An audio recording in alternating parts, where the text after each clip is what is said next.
নমস্কাৰ দৰ্শক, আজি আমি আমাৰ অৰুণা ভেক্সটি চেনেলৰ পাকঘৰত দুপৰীয়াৰ এসাঁজ তেনে সাধাৰণ অথচ সোৱাদযুক্ত আহাৰ বনাই দেখুৱাব খুজিছোঁ। এয়া লৈছোঁ দাইলৰ কাৰণে মচুৰ দালি এবাটি আৰু এটা টেঙা মিঠা পকা কৰ্দৈ কাটি লৈছোঁ। তাৰপিছতে আৰু এই দুটা বেঙেনা লৈছোঁ, সেউজীয়া ৰঙৰ বেঙেনা।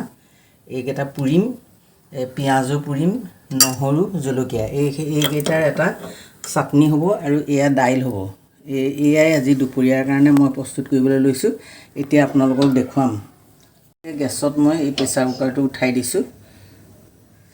এতিয়া এই প্ৰেছাৰ কুকাৰটো গৰম হ'লত মই অকণমান তেল দি দিছোঁ। তেলকণ গৰম হ'বলৈ ৰ'ব লাগিব। এতিয়া তেল গৰম হৈ গ'লত মই ইয়াতে মিঠি আৰু সৰিয়হ কেইটামান দিছোঁ। কৰ্দৈ দিয়াৰ কাৰণে সৰিয়হ দিছোঁ, এনেই মিঠি গুটি দিলেও হয়।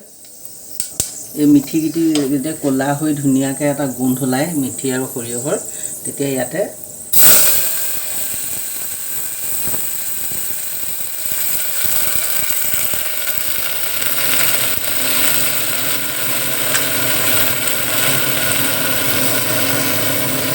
প্ৰয়োজন সাপেক্ষে নিমখ দিছোঁ।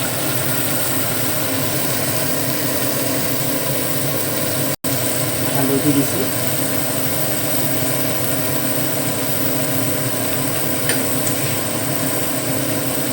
এতিয়া ভালকৈ দাইলখিনি অলপ ভাজিম। এতিয়া দাইলখিনি এয়া আধা ভজাৰ নিচিনা হৈছে। ইয়াতে মই এই কৰ্দৈ বাতিটো এক বাতি কৰ্দৈ দিম।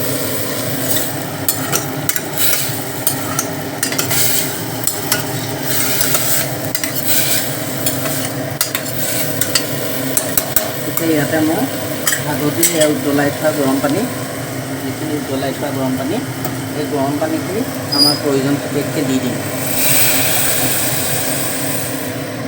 আৰু এতিয়া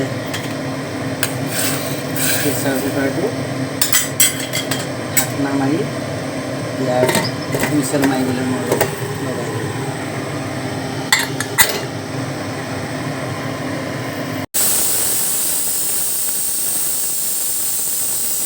এতিয়া মই গেছটো অফ কৰি দিম। এতিয়া আমাৰ দাইলটো ঠাণ্ডা হ'ল। এতিয়া প্ৰেছাৰ কুকাৰটো খুলিব পৰা হৈছে। এয়া দাইল খুব ধুনীয়াকৈ সিজি গৈছে। ফ্ৰাই কৰি ল'ম। অকণমান মিঠাতেল তেলতে কেইটামান মিঠিৰ দানা পেলাই দিছোঁ, কেইটামান পেলাই দিছোঁ তাতে।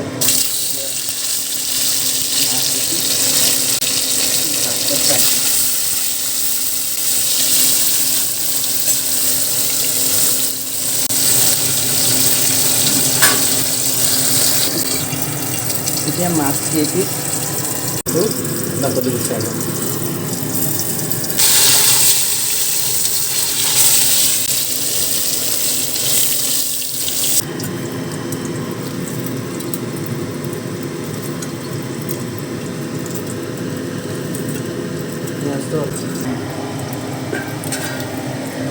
মাছখিনি ভজা হৈ গ'ল।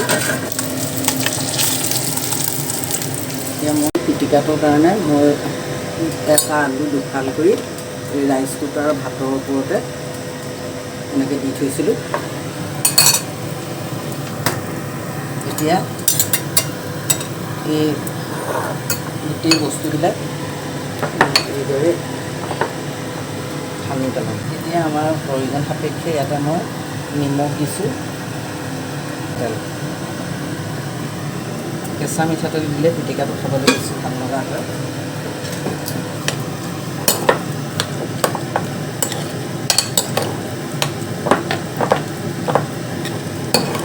ধন্যবাদ। এতিয়া দুপৰীয়া সাজ মই বাঢ়িবলৈ লৈছোঁ।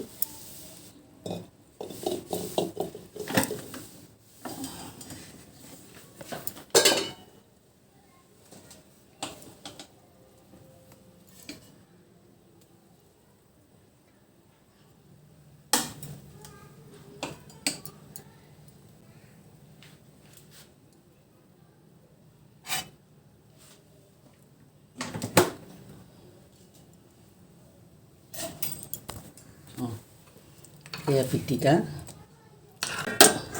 পিটিকাৰ লগতে এপিচ ভজা মাছ